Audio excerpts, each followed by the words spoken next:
Good morning, everyone. My name is Terry. I I just it's like 5:30ish in the morning.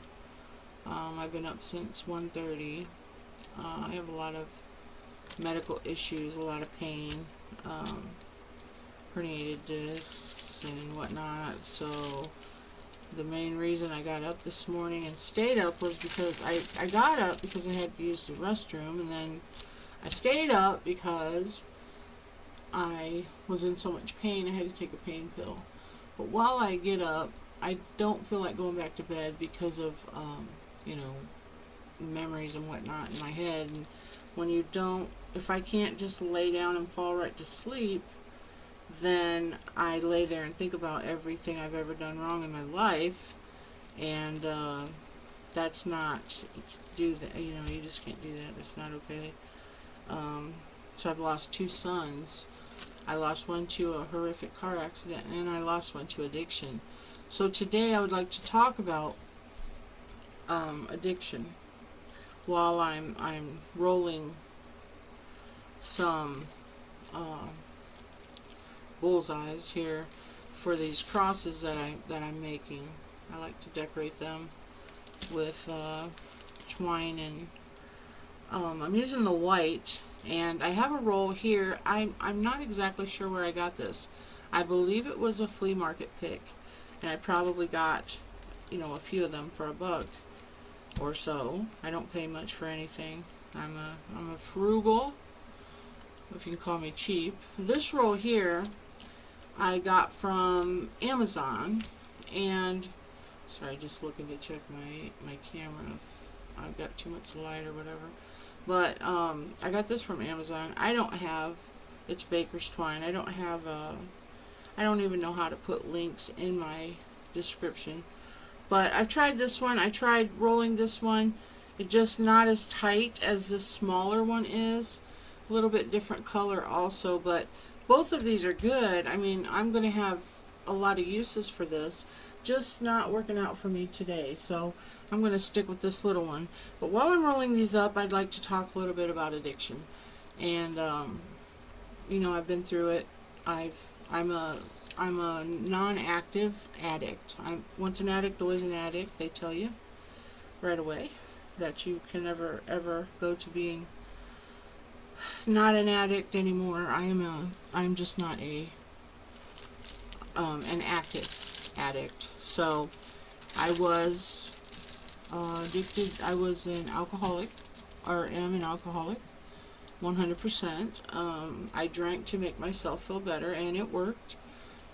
It worked until it didn't work anymore, and even after it didn't work anymore, due to blackouts and just stupid stuff that I would do, letting my kids do things they shouldn't have been able to do, offering my kids things I should have never offered, lots and lots of things that never should have been happening. But once you take that first drink, you are no longer in control of yourself. You are alcohol.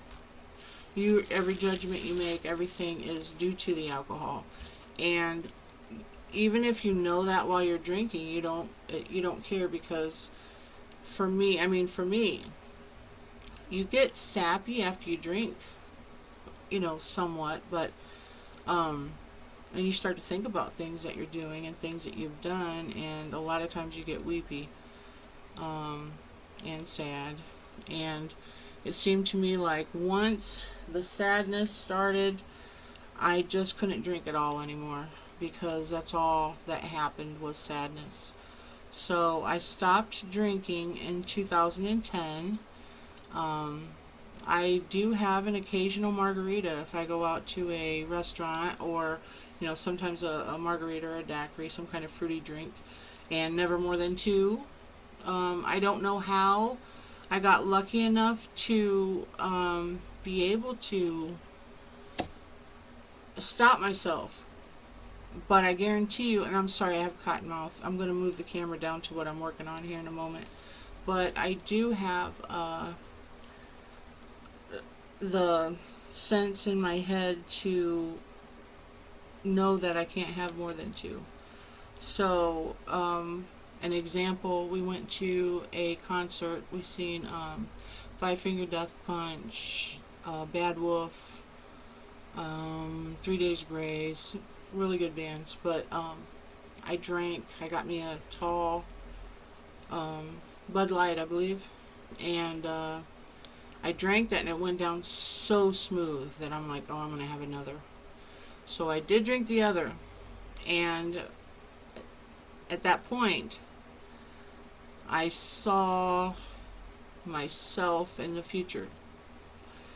This went down so good. I really wanted to have another one, and I had the foresight to see what was going to happen. I forecasted that my husband had a drink also, and we were going to go straight downhill from there.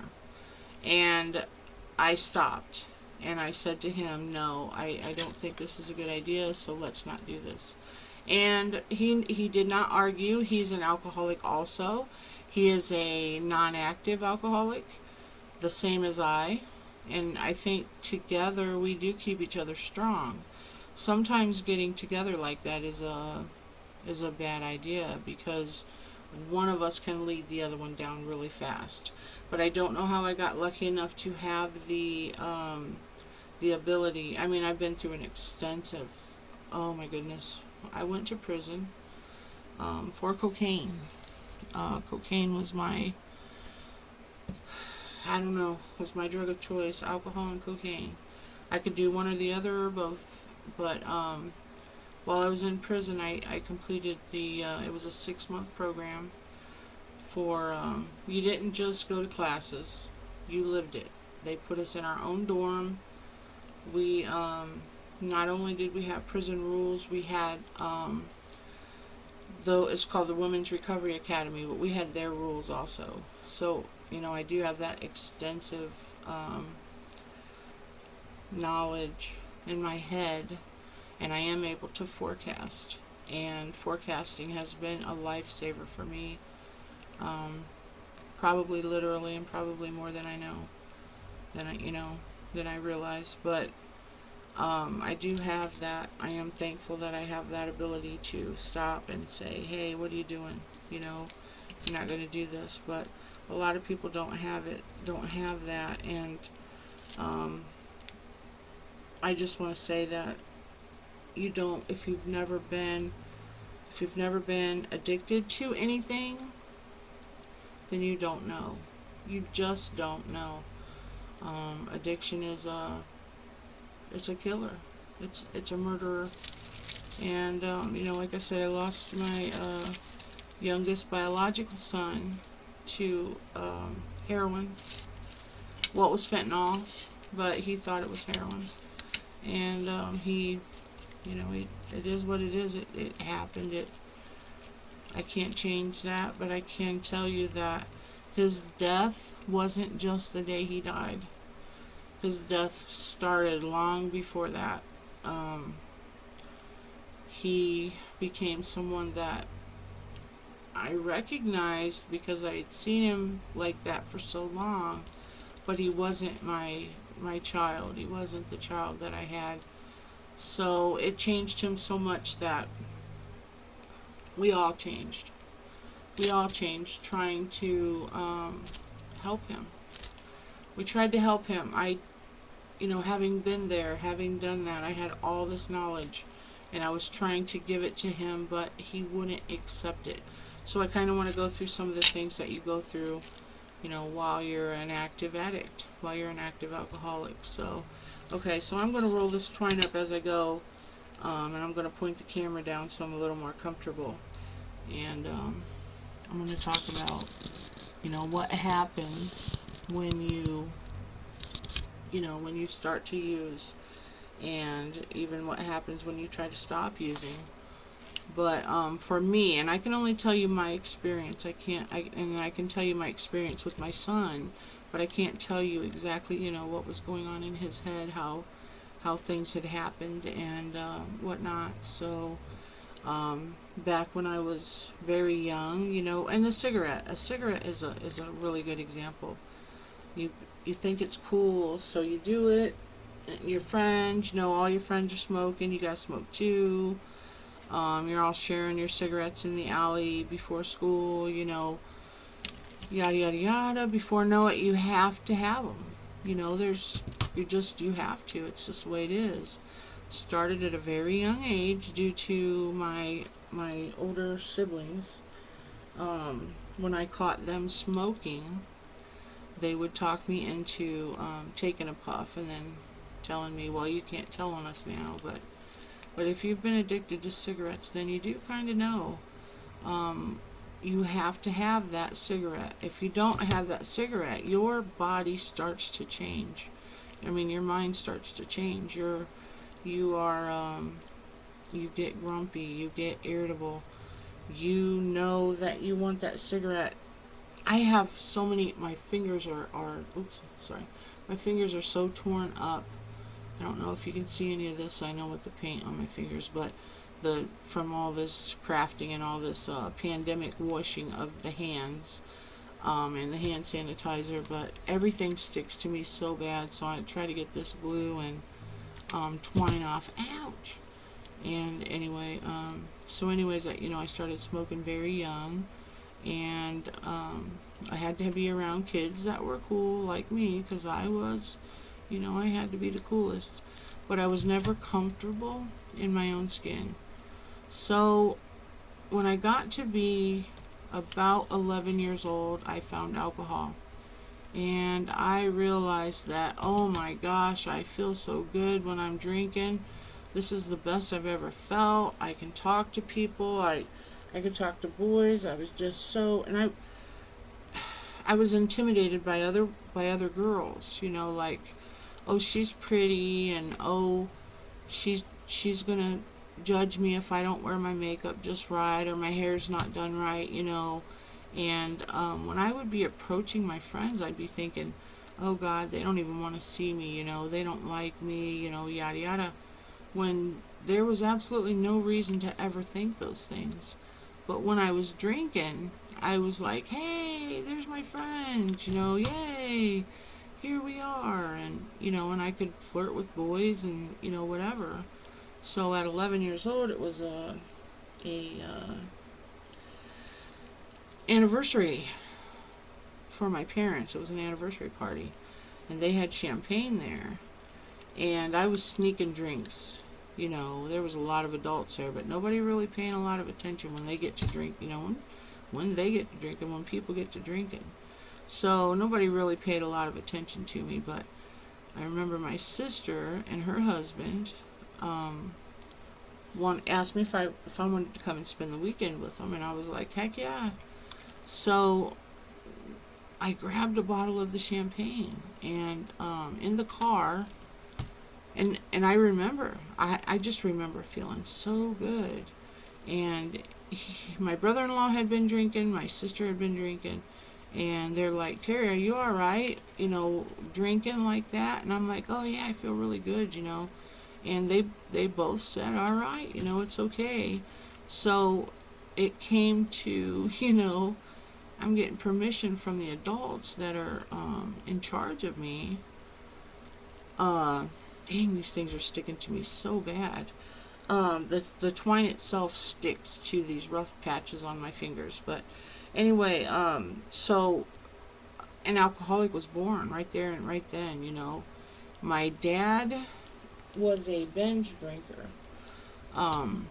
He would go on, oh, I swear to you, he would go 4 or 5 days of drinking, and sometimes not coming home, sometimes coming home for a little while, and then, as he started to sober up, he'd jump up and drink something else, and off he'd go again. But he never just sat around and drank. He never sat around the house and drank. But so it's my mother said that her parents were always drinking. I don't think my dad's parents did at all. Sadly, I don't know much about my grandparents and whatnot. I kept my kids really close to my parents.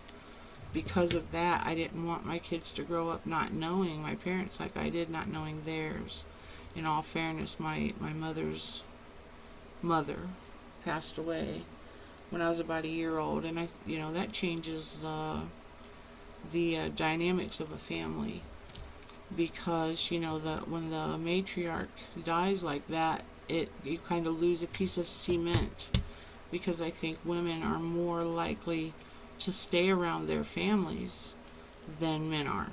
So I marry, my husband now. He came from Battle Creek. His family's in Battle Creek. But where do we live? We live here in Indiana by my family. Now the choice to move here was, he didn't have to, accept that. He could have argued with me, but he didn't. There's a lot of jobs here, and he came right down. But when the matriarch passes away, so like my mom probably would have kept us close to her mother, but when she passed away, we were just kind of off on our own. We didn't go to my dad's mother's very often at all, so I barely knew her when she died. I mean, I didn't cry. I didn't know my grandma. So, let me pause this for a second. I apologize. So, the dynamics of the family changed, but the point was, they were drinkers. They drank, from what I understand, every day. And my mother, that skipped over her somehow. My mother didn't drink. She said she got drunk once and had a 2-day hangover, and she never drank again. I'd see her sip a beer at night. She would get off work. She'd fix her and Dad something to eat. They both worked second shift, and she would drink a couple beers then, before she went to bed. But so the alcoholic gene is there in both sides of my family. So you can be, pretty certain that I pass it along to my kids, and it did, and it was passed on to me, and it was passed right on down. So, at 11 years old, I realized I found my drug of choice. I had no idea that's what it was at the time, but I did, and I felt so darn good. And I had some pretty big mishaps before I was even 14 years old. I had already been stupidly drunk, knocking out windows, and running away from places I shouldn't have been running away from. Like I ran away from my sister's house with guys. Terrible mishaps that just ridiculous when I look back on them. It's kind of embarrassing. Like we wake up the next day and we're blacked out and we're like, what the heck did we do? But it was that I was I think 13 years old, and it was like, what you did? You took off with these two guys. We had to go all the way to here to pick you up because you were so drunk you fell down a hill and your tube top came down, and you're laying there like you're some kind of supermodel in the edge of the water. Oh my gosh, how embarrassing that was. But did it stop me?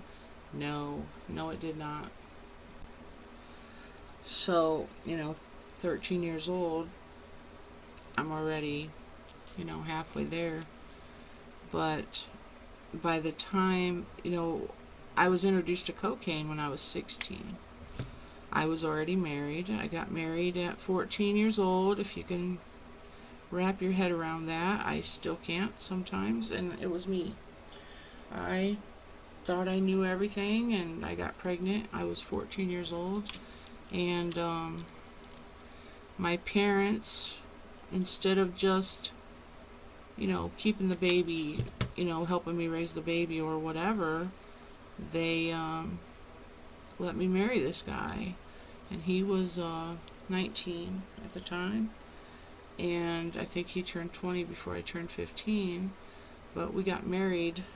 I was 14 and he was 20, and that never should have happened. It's a big black spot in my history, in my rearage. I honestly I have trouble with it.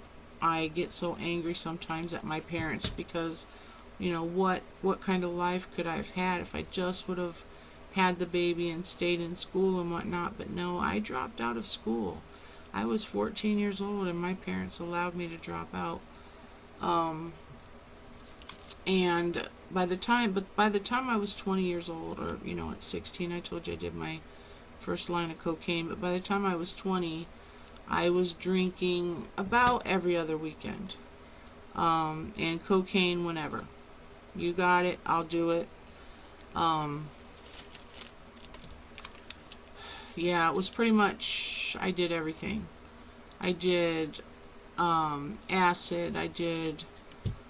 Now, acid was probably my favorite, um, of at the time before the cocaine took over. And I do mean cocaine took over, just like alcohol does. But I want to talk about what's going on in my head.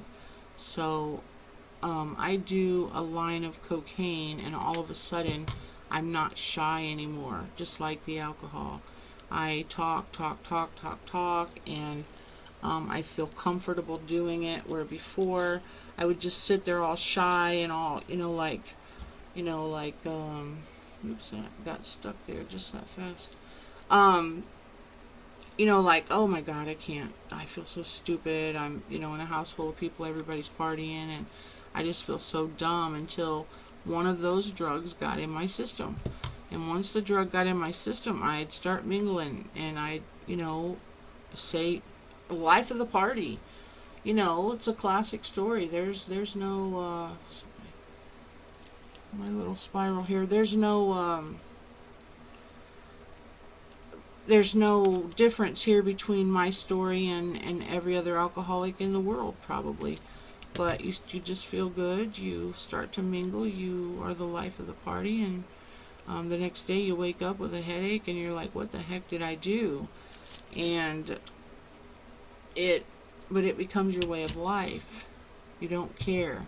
So then, when I get my circles, which is not what this is about, but when I get my circles, I always look to see which side is the best, and then I glue the extra down onto the side that I'm not going to have up. But anyway, so 20 years old, my husband and I got big chunks of cocaine, and we did kind of sell it there for a minute, and we didn't eat, we didn't sleep, we weren't even together. I found out later why we weren't together was due to my husband's sordid affair that he had been having for, I guess, several years. His friend stepped forward and told me that, this and that had happened, and I was just absolutely floored. So I filed for divorce, and anyway, after this, I started drinking all the time. I got with a guy who was younger than my husband, still, I think he was a year younger than me, and we partied, pretty hard. We'd get off work, first shift, we'd get off work and head straight for the liquor store or straight to the bar. We'd go at our lunches from work. We would go, see, this white twine, it comes apart as you're working, so getting it started is the hardest thing. But once you get it started, then it's not so bad. But this stuff's not as bad as the other stuff, that big roll that I have over there. So when you're starting these off, you just got to kind of twist it, and then just do little tiny sections at a time. Well, anyway, so at this point, I'm going to jump to 22 years old. At 22 years old, my boyfriend is 21, just barely able to go in the bar, and that's what we do.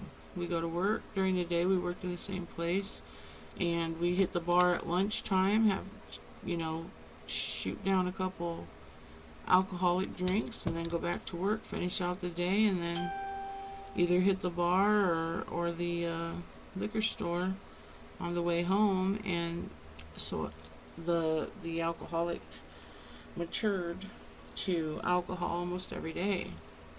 And it wasn't always every day, but it was a lot, a lot of times when it was.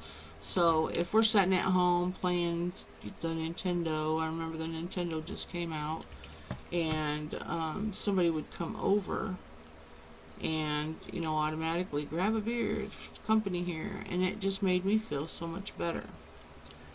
And as time progressed, this happened, that happened. I had two more children, other than my first two boys that I had with my husband. But I had two children, both of them out of wedlock. They had different dads. I had to move to Indiana when my third son was just a few months old, because of the job situation. It was 1991, and the economy had crashed. I lost my job. I worked over in Butler, Indiana. I had lost my job there. We got laid off, but it was so long that I was, considered terminated then. Indiana, because I worked in Indiana. They only paid $96 a week unemployment.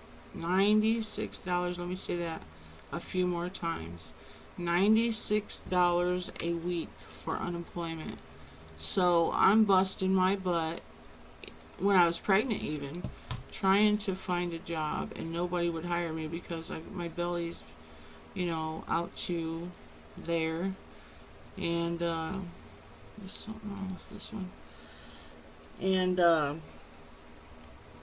it was a very trying time. So, where do you get the money for alcohol? I have no idea. I have none. I'm running behind on my car payment, my house. I was buying a trailer out in the country because we had a neighbor whose trailer had caught on fire, and he passed away in his trailer. And I, rest in peace to him. He was such a great guy. But anyway, his trailer exploded on the one side and got my trailer. So I ended up buying this plot of land, and it had a trailer on it, an acre with a trailer with a nice mobile home. And I'm trying to make that payment along with a car payment, and on $96 a week. And it wasn't working. I didn't have the money to pay for my formula and diapers and all that. So I ended up coming to Indiana with my mom and dad. They helped me out. Got my own place up here, yada, yada, yada. So here I am, two kids. I got two kids, two little kids here. The two older boys lived with their dad in Ohio. But I didn't have a steady relationship. So, sheesh, Lou. I didn't have a steady relationship, so I really had no rules. I'm my own boss, I'm my own person, which was the worst thing that could have ever happened to me. But so every decision that I made was an alcoholic decision. The cocaine had slowed down because I was away from my friends in Ohio that always had it, and it was just alcohol. I found out my neighbors drank, so we sat and we drank together. And so I'm still not to the point where I'm telling you about what goes on in your head, but I've told you. Alcohol made me feel like a normal human being. I felt normal. I felt so right when I was on. I used to sit in a trailer every night and cry myself to sleep over my busted relationship and, things that had happened in my past and whatnot. How you grieve for things. Like I grieved for all my friendships. Everybody I knew was in Ohio. Here I am, I'm stuck in Indiana.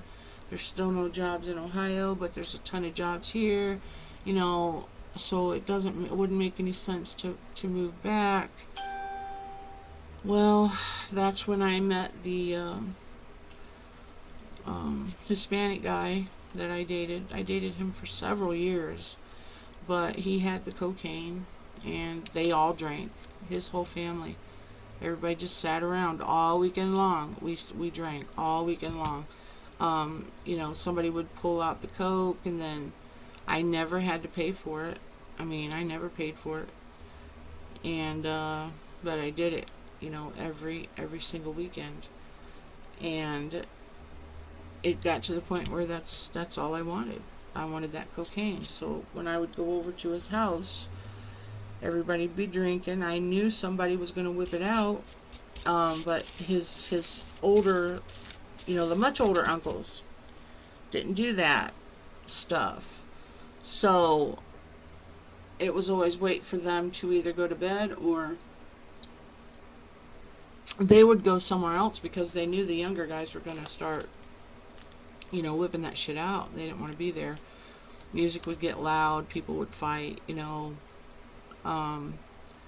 but that's when my the real cocaine addiction started. Every weekend, sometimes during the week, he would put up a little fight, but never much of a fight about getting it for me. But he had some really good connections. So at one point I told him, you know what, I'm wasting my life here with you. You're not contributing. I found out that he was married in Mexico. And I'm like, you're not contributing to me. You're sending all your money back to her. So, this is morally wrong. I don't want anything to do with you anymore.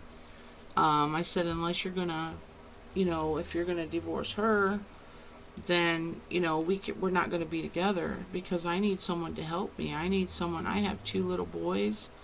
I have, I'm on a single income here. And this is tough.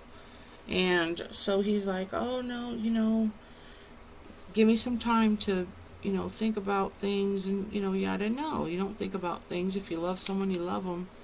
But I didn't want to lose my cocaine connection. So there's where my head's messed up. I'm going to stay with this guy who has no intention of divorcing his wife, just so I can have that cocaine. And anyway, instead of pitching in to help me with my bills, he started getting me ounces of cocaine.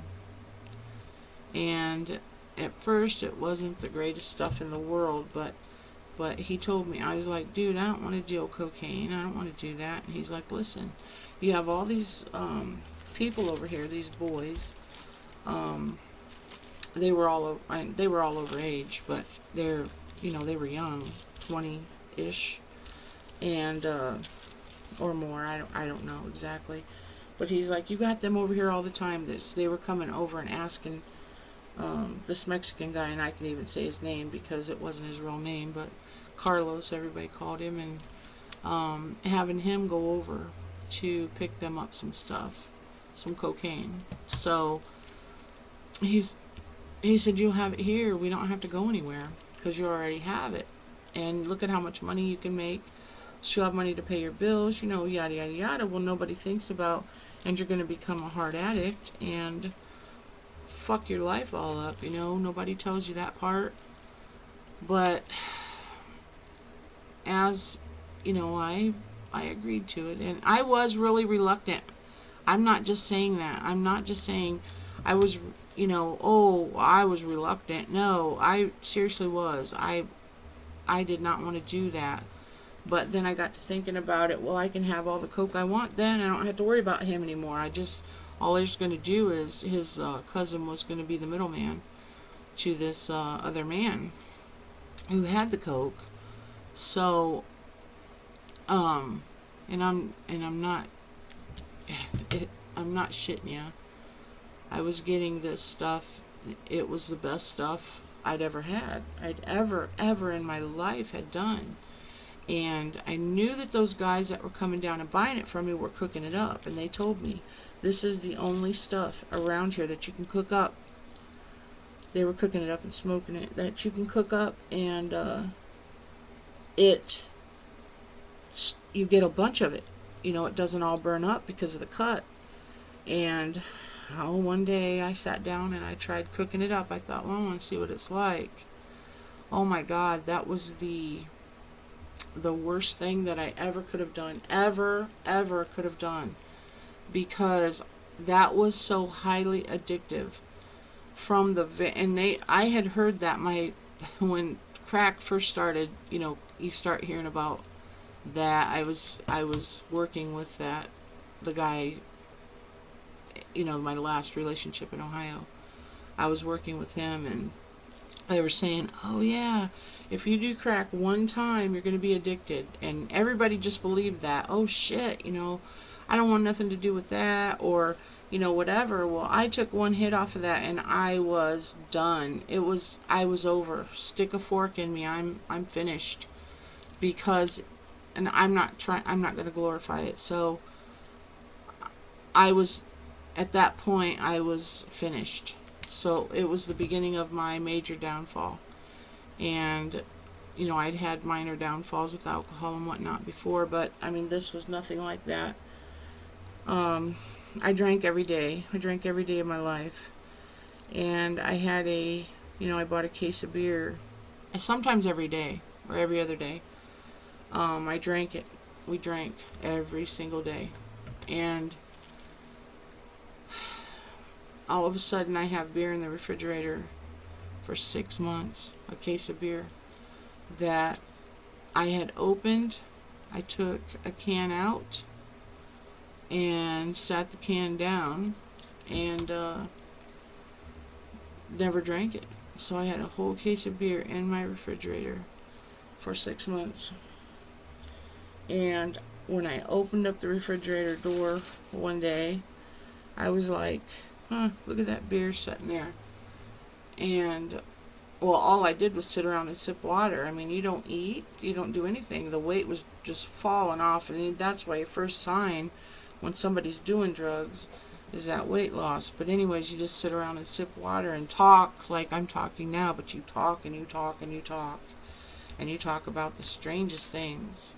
And how smart you are. And, stuff like that. About how everything you say is so profound, and yada yada yada. Well, we should be writing this stuff down, and so. But anyway, I opened up the refrigerator one day, and I seen that case of beer, and I said, "Oh my God, I'm an addict.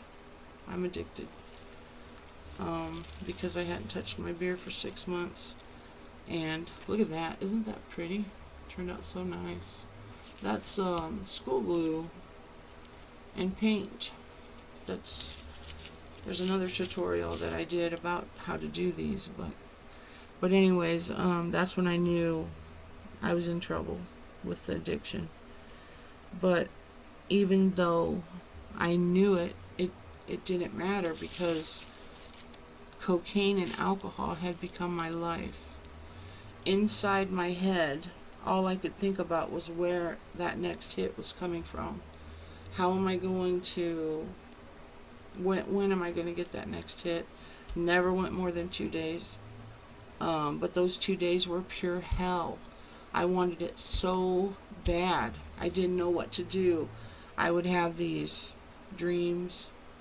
Like one dream, this is really strange, but one dream, I was in Ohio, near where my third son's father lived, and I'm trying to find these clear gummy bears, because the clear gummy bears you can cook in a spoon, and this is just how the dream went.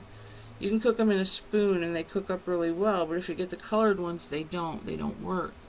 So I had to find these clear jelly beans, or gummy bears, and I find a bag that's just they're assorted, so I need to pick the clear ones out, and I finally get me a gummy bear, and I get it on my spoon to start cooking it, or I get it on there and I start cooking it, and I got my little piece of antenna I had made into a crack pipe. I got it all, fixed up, ready to go, and I get that off of that. No, it's like, oh, it's so gooey, and I put it on the pipe, and I go to light it, and I start to take a hit, and I see, or I hear bang, bang, bang on the door, and I'm like, oh shit, the cops are here to get me.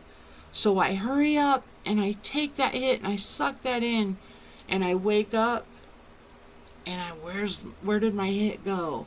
oh my God, and you got to have it right now. You have to have it. There's no choice. Um, at that point, you're dying. You've got to have that. And those dreams were so hard that I would wake up from, having those dreams. I would wake up and immediately down a can of beer, um, to get me out of that frame of mind. The problem is that no one else understood why I'm drinking at 6 o'clock in the morning. I'm just an alcoholic. I'm just a drug addict. But that's not all there was. There was so much more going on. There was so much inside of me that I just couldn't explain to people. It's still hard. I mean, once you get addicted to something, you are no longer yourself. You've changed. I changed. I had kids. I had little kids, and here I am. All I can worry about is getting that next hit, and if I can't, throwing some alcohol down in my gut to, try to clear my head. And people just didn't understand that. I mean, my sister kicked me out of her house because I'm drinking. I'm looking for a job. I mean, I'm actively looking for a job. So my sister throws me out of her house because I'm drinking every damn day and I'm not working. Well, I'm looking for a job. I know, but and then the excuses come. But the simple fact of the matter is, I'm getting up at 6 o'clock, 8 o'clock, 9:30. Well, I get up every morning, take my kids to school, and whatnot. But then, when I go back to bed, when I'd wake up the next time, um, it would be a dream. The dream. This happened so often. I was always chasing that hit, and always right after I would take the hit. So, anyway. I wasn't done with cocaine. I got a big tax return, and I headed straight for Indiana. I was staying in Ohio with my sister, trying to clear out, clear off, whatever. But I knew that I was already in trouble with the law because I found out one of the guys that I had sold to had been busted for mailing methamphetamines. I'll be back. Sorry about having to stop the video.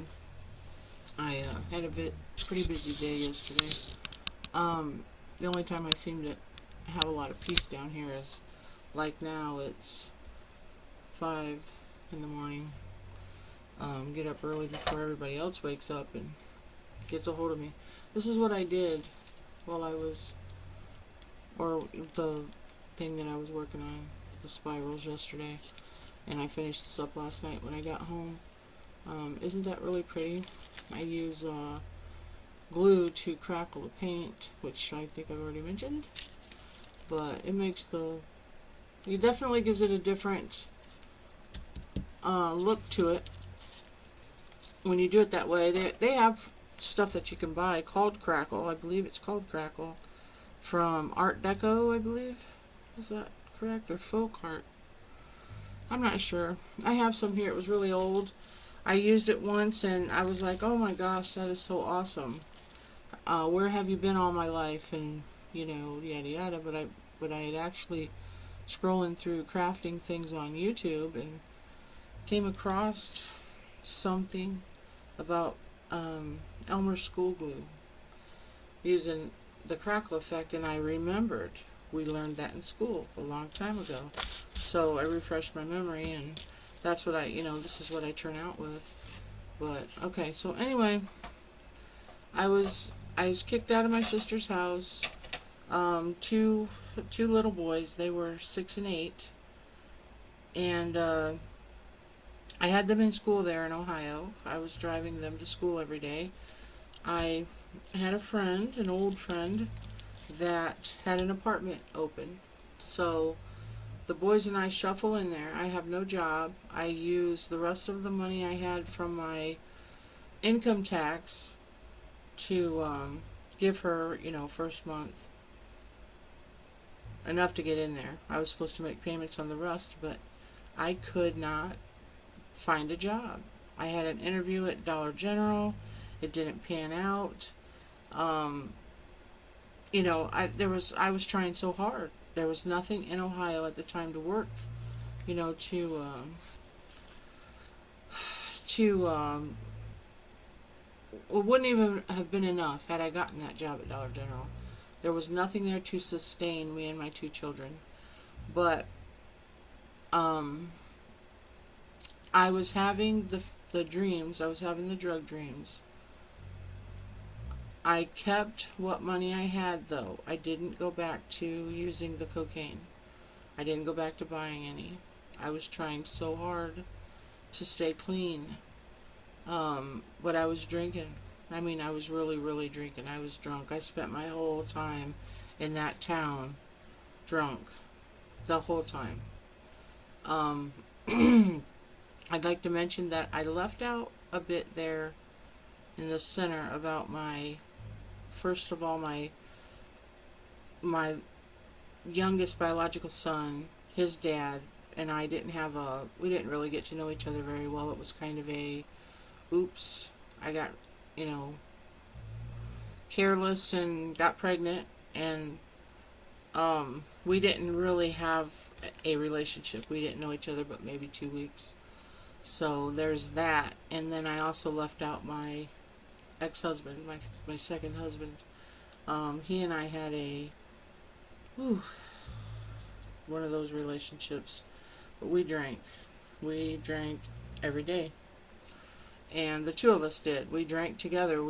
It's just the way it was. We had our ups and downs. We had our goods and our bads. And we ended up divorced. And that's when I met the Hispanic. The I like to call him Hispanic. He's from Mexico. He's a Mexican guy.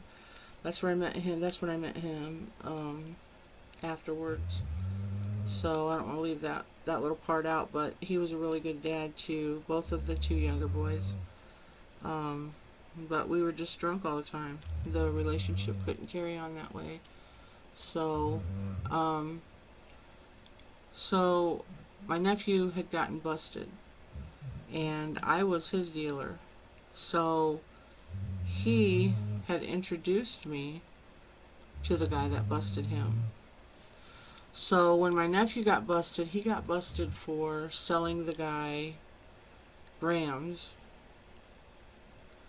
and I got busted for selling him 8 balls. But when my nephew got busted, that's when I took off to Ohio. My sister said, Terry, just pack your stuff up. Come on here. Come on down here and stay with me.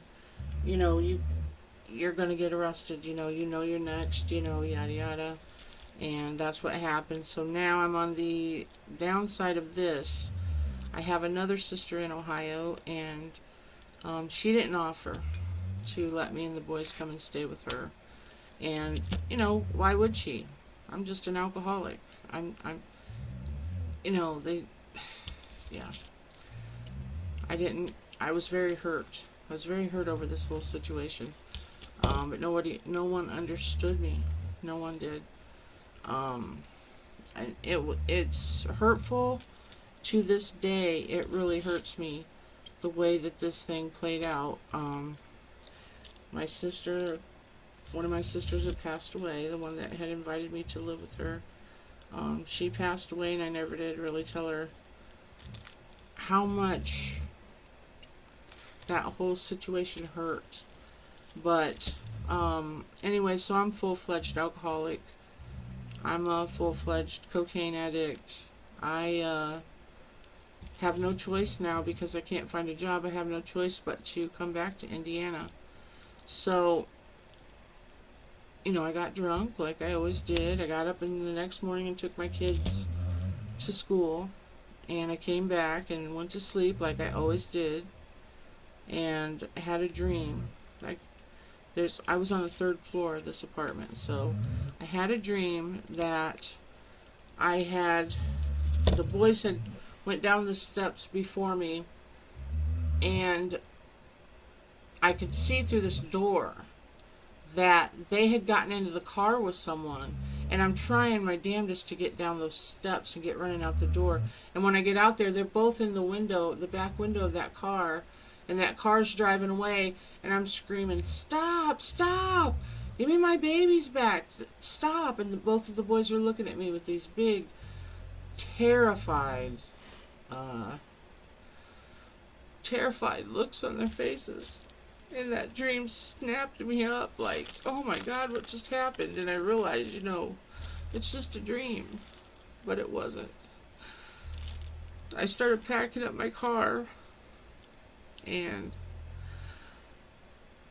got back to, taking carloads of stuff back to Indiana, to the trailer I sold to my brother. And guess what happened? The police showed up at my mom's house, and off to jail I went on a Class A and a Class B felony for dealing. And there was my dream come true. There. Nightmare came right true. I did lose my boys, and they were terrified. And, so I had to take responsibility for what I did to them. And it's not hard. It wasn't a hard thing for me to do. Trust me. So at this point, I'm done. I'm completely done. There's no excuse for what I've done. There's no rhyme or reason. I didn't make it out alive, so to speak. But the thought processes in there weren't about my kids. It wasn't about my kids. It wasn't about what's going to happen if you get caught. Never. It never was. It was about, where am I going to get that next hit? How am I going to be able to party this weekend? What am I going to do? And I had it made with the kids because their biological dads got them on this weekend, and my ex-husband got them on the following weekend because he had been such a big part of their life. He stayed their dad, even though he was the stepfather. He had stayed their dad, and he got them. So I had every weekend free. It was Terry's playground, basically. I never had to worry about having a babysitter. But if I did, I found one. I mean, don't get me wrong. I had my parents right up the street, but I was busy enjoying my 30s and not worrying about how these kids were being raised. And I was a good mom. I was a good mommy to these boys. They loved me very much. I raised up mama's boys. I definitely did. Not just the younger ones. The older ones were too. They were very fond of their mother, and their mother was very fond of them. And I let everybody down so hard that it shook me to my core. But people don't think about what it does to you, the addict. They only think about what you, the addict, did to them or to your family. The family that stays behind you. And, fortunately, my dad had watched these shows, these documentaries and whatnot on addiction and the things that happen to people chemically in their minds when they go through addiction. I mean, a lot of people are just like, that's your choice. You're choosing every day to get up and do cocaine. You are choosing to grab a beer. You're absolutely correct. But if you don't have any idea what's going on in someone's head when they're chemically dependent upon something, it's not just a want anymore. It's a need. And those dreams told me that I had a hard problem, but I didn't have insurance. I didn't have any way to get fixed. I couldn't go to the doctor. The only thing I had was alcohol.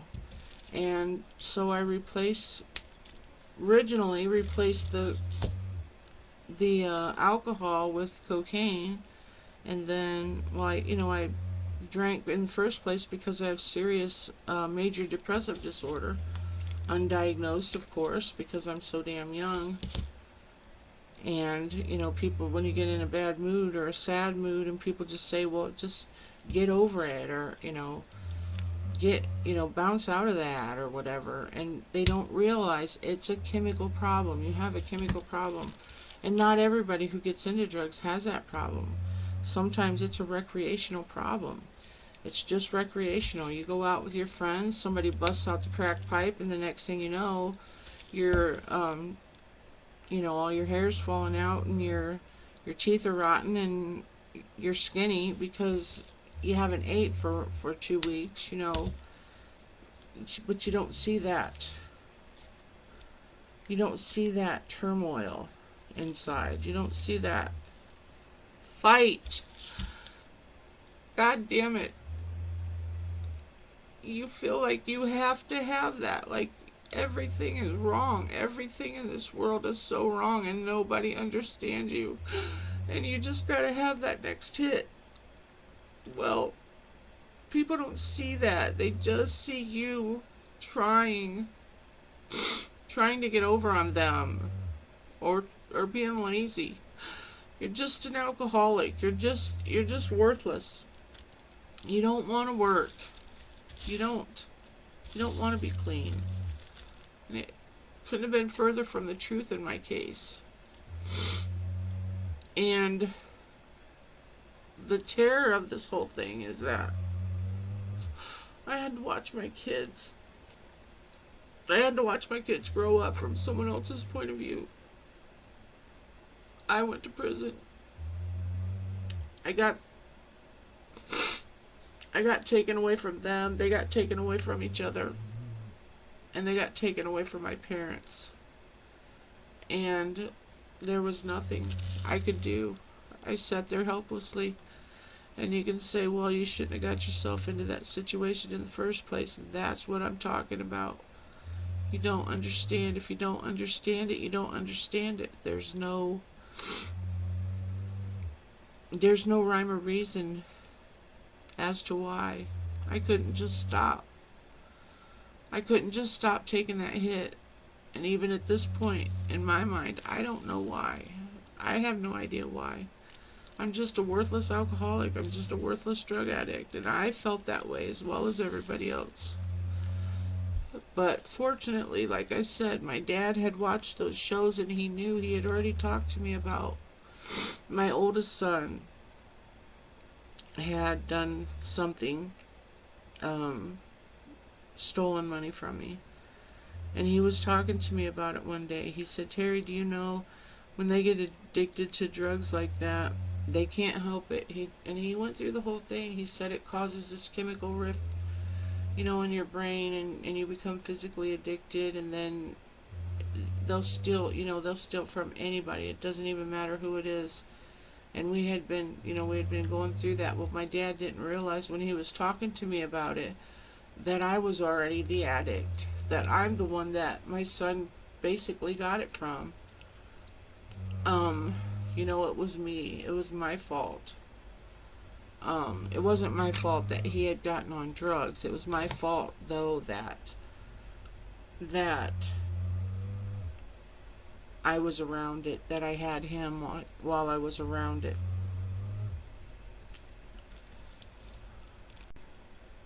But I'm more than just an addict. I was more than just an addict. I was still me. I was still there somewhere, but I couldn't get out. I just couldn't get out. And when I look into my oldest son's eyes, I see that little boy staring up at me. And knowing that he was having so much trouble with this, and his methamphetamines just totally, completely tore me apart. Because I know how he felt. And me being me, I said, look, if I can kick the habit, anybody can. Well, that's not the way you approach someone. But I didn't know that. I didn't think about that. You don't think about how you say something, you just say it. But then it rolls down to, I went in, I did my time, I did this extensive alcohol treatment program. Sorry, my cigarette, I apologize. But I didn't just learn, I didn't just go in there and get a 6-month time cut, which, by the way, I did not get. You get a 6-month time cut for that program because it was so extensive. Most cuts were only 3 months. But I ended up getting ripped out of that, just an FYI. But anyway, I learned about me. I learned about how to, or not how to, but I learned how or what caused the problem in the first place.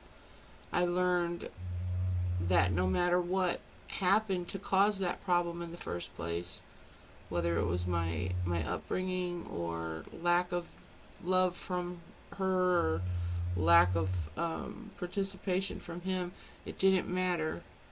But find it out and then move on.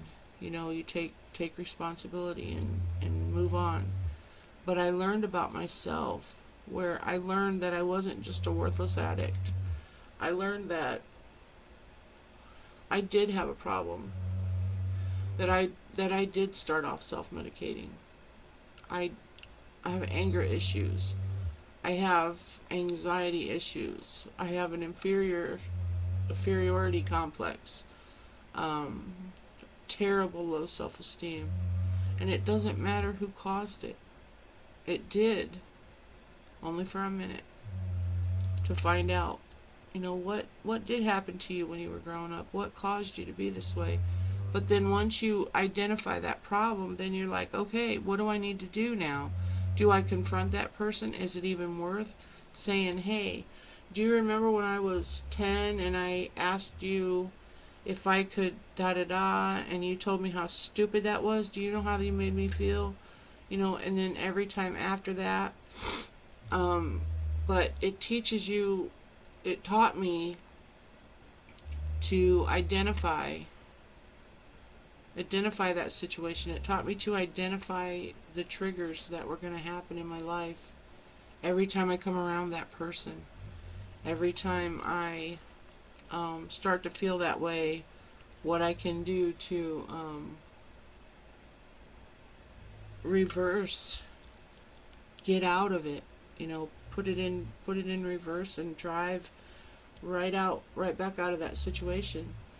But you don't know that. So not only do you, if you don't know it, because you've never been addicted, that person that's addicted probably doesn't know it either. They feel like they're worthless. They feel like they're lower than low. They don't know why they want to drink. They don't know why they want to snort cocaine or shoot up heroin. They don't know why. They just know that they need it. They know that they want it, and they know that they're addicted to it. That's all they know. And don't think for 1 minute they don't feel bad about leaving their kids behind. Some people don't, I'm sure. This is a big world. There's a lot of people that I've never, come in contact with. I'm sure some people do drugs just because they can. They got the money, they got the time, they're just going to do them. That's fine. That's fine. But I'm talking about the addict. I'm talking about the person who was predisposed to become an addict. And when it happened, had absolutely no idea why it happened. Here's my first crackle paint, by the way. This was my first practice. I have a little thing that goes on there. I made a little handle for this drawer that was on there. I tore it off the other day. But anyway, this was how I practiced my crackle paint. But anyway, that person either feels like shit or has no conscience. Because I can tell you, every time I locked myself in that bathroom door and heard the kids outside, "Mom, I gotta pee." And I'm busy in there hitting the crack pipe saying, "Just pee out the back door." You know, every time I did that, I felt so stupid. I felt so dirty. I felt like a terrible, terrible mother. And you let that define you then. You become that. And every time someone else looks down their nose at you, you feel it. And you feel the same way. You feel the exact same way. The only way that you know any different is by getting help. And look at how many addicts out there who have never gotten help. And my youngest son, we watched him deteriorate. Well, I didn't see it at first. He was in Indianapolis. I didn't see it, but when I did finally see him, I realized how far he really was. I tried. I tried to talk to him. I tried to use my skills to help him. Which, by the way, I have 20 years of sobriety from cocaine as of February. This is April. And it's a very shallow victory for me. It should be party time, you know? Let's throw a great big ice cream cake party for Terry, because she done 20 freaking years of a hard life, substance free. Now alcohol, it's been 11 years since I said I take a drink here or there, but 20 years, and it's all for nothing. That's the way I feel now, that I've lost my children, that it was just all for nothing. But poor Pumbaa, the kid probably had every single anxiety. But the poor kid probably got every single defect that I have, and plus anything that his dad might have had or has also. And I know that once we started recognizing that he was using again,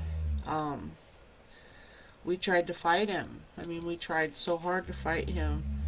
But once he got high, he wasn't Pumbaa anymore. He was somebody else. He was Christian the addict. I can't tell you how many times in the last 2 years that he busted into my room and got my opioids, my pain pills.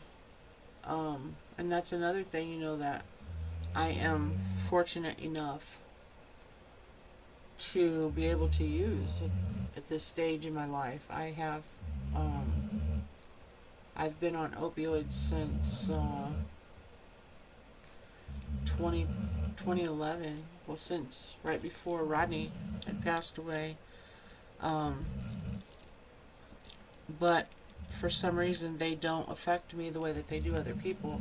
I don't like the high. I know that I'm not addicted to them because, I mean, how can you take them for so many years, like steady? I can have, I think now it's 5 a day, but at one point I was up to 6 a day. I never took 6 a day, but that's why they started dropping me down. But I have 5 of them that I can take a day, and I rarely ever take 5 a day. Even with all the serious issues that I have with my knees and my shoulders and my neck and my everything in my body just breaking down right now. But he knew that the opioids were in my room, and he knew that he was going to find them. So I got to the point where I had to carry everything I had with me, and when he was sober, he wasn't like that. He was the same adorable human being, adorable child of mine. He was just so freaking friendly and fun loving, and then just all of a sudden, like, someone up the road here offered him some those Xanax. They call them peaches. And once he took his first one, it was over. It was done. We were fighting Christian the addict again, and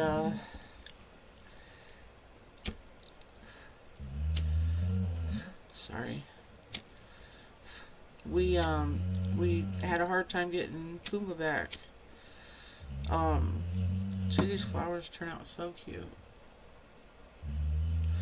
Anyway, there at the end, the neighbor kids, I call them kids, I don't know, but somebody busted him out, and he got high, and he got higher, and he got higher, and up into the point where it was affecting him. It was affecting his job. It was affecting us. I worried so much about him, I was beside myself. And all these skills I had, and I couldn't use anything. I know what's happening. I know what's going on. I couldn't even get him to admit that he was doing anything, and it was just the most painful, torturous situation to be in. To watch helplessly as your child loses his fight with life. I mean, we couldn't talk him into even admitting to us that he had taken one, let alone putting them in a pile. They were crushing them up and they were snorting them. And he had just lost his best friend. When Rodney passed away, Rodney was his best friend. Then a year later, he lost my sister that he lived with. And then a few short years after that, he lost his best friend in Indianapolis that he had made while he was there. And then he lost his best friend that he made when he was here. And 3 months later, we lost him as I stood by helplessly, knowing exactly what was going on. I knew what was going on, and I couldn't stop it. We tried to admit him, but we had him all talked into it. And when we got there, the place says right in front of him, well, we can't admit him unless he's, hurtful to himself or others. And he's like, no, I'm not. And you're not suicidal? No, I'm not. We had him all talked into it in just one little sentence. Then it was all over. He wouldn't go because we couldn't force him. And, just half a year after that, we're burying him, Not literally, but he was cremated. Did you get the point?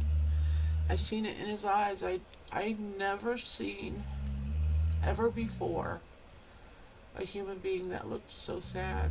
I had never been in contact with anyone who looked that you could see it like that.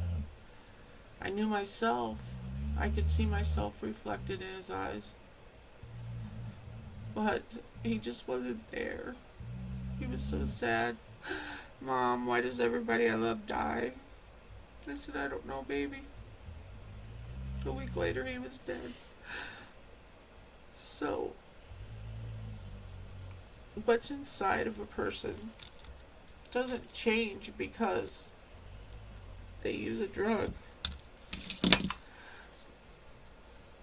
That person's still there. It's just covered up. The scars that he had, and I take full responsibility for messing up their lives. Absolutely, 100% responsibility for this.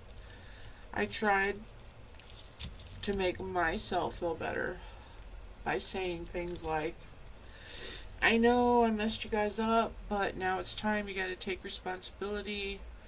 I feel like my parents messed me up, but I had to snap out of it and take responsibility for the fact that, okay, that's over now. I'm an adult. I got to do this, I got to live this life. I tried to push that on to him, which I have with all of my kids. Look, I did what I did. I can't go back and change it. And it's true. I cannot go back and change what I did. It's over. All I can do is be a better person now. But when someone's going through something, you don't just throw that out there to make yourself feel better. And trust me, since he's passed away, and I know what it's like to be an addict, I've wanted to come up with any excuse I can. But I've thought of every little thing I've ever done wrong in that child's life. Every single thing. And if that doesn't make a person want to use, I don't know what would. I would love to go back to being an addict, but it's not in the cards. I'm too strong, and I don't want to be strong anymore. I just want to give up. But you know what? What do I do? If I start doing drugs, I'm going to drag my children. I have 2 children. 2 children. I have a lot more than 2 children. I'm sorry about that. I still have 6 kids that need me. And my husband works so hard every day. This man never misses work. He sends me the cutest text messages. I get a text message, do you know how beautiful I think you are? Or just, I love you, beautiful. He is so good to me. He's so sweet and so kind. And I have, his 4 kids, and I have my 2 now. And I can't imagine going out and starting to use again and dragging these people down with me the way that it happens when you're an addict. That's the way it happens when you're an addict. I don't know. I'm going to end this now, but I just hope that when you come across someone who's dealing with this, whether it be the parent of a child, whether it be the child, whether it be the parent, that's the user, whether it be the grandparent, neighbor, friend, please don't just say, you're choosing this. You're just choosing this. Snap out of it. Just snap out of it. We need to understand that there is something there that's stopping that person from snapping out of it. Whether it be, a mental health issue or that's what it would be. But it could be that they were hurt terribly by someone. It could be that they just don't like the way they are. There's just so much, but there's layers of this stacked on top. And they might be dealing with layer number 5, and there's number 20 up here, and they haven't even got to number 20 yet. So when you try to help someone, don't use the words like, well, I did it, I know you can do it, or you could say things like, have you ever tried, or, one time this, and here's what I did, or something to that effect. But the pusher you are, the less they're going to listen to you. They're not going to listen. They're going to, they're not going to want to talk to you anymore. I guarantee it. It happens to me with my grief. I have so many people that say, hey, you've been through a lot. You've lost 2 of your children. You're so strong. But if you ever need to talk, you let me know. But I hardly ever take anybody up on that because I don't want to hear them say, I know how you feel. I don't want to hear that. You don't know how I feel. If you've lost 3 children, you don't know how I feel. I don't know how you feel. If you've lost 1 child, I don't know how you feel. I've lost 2 children. I know how I feel, but I don't know how you feel. That's like the worst thing you can say. Oh, I know how you feel. I witnessed it firsthand when my father passed away. I had all these people telling me, oh, I know how you feel. And, when my dad died, yada, yada. But you don't know. I asked one lady, so do you have a really good relationship with your dad? And she said, no, we fought all the time. I hardly ever seen him. He was out of my life. He disappeared out of my life when I was in junior high, and I didn't see him for 10 years. Then how do you know how I feel? Because you don't know my relationship with my father. You don't know my relationship with my boys. You don't know what happened, what's been going on. You don't know how I feel. Don't say I know how you feel. Sorry, that was just one thing that I just need to say. And then there's another one. There's a big one. God doesn't give you more than you can handle. You can do this. No. That can't be true. How can that be true? God doesn't give you more than you can handle. Then why do people commit suicide? They couldn't handle what they got dealt. If you believe in God, that's great and that's fine. Don't push that into your words. Don't push that into this other person's head. Hey, God, just follow God. He got you to it and He'll get you through it. Guess what? You're putting this on God.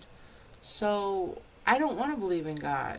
Why would I want to believe in a God who crashed my son into a great big tree and smashed his skull?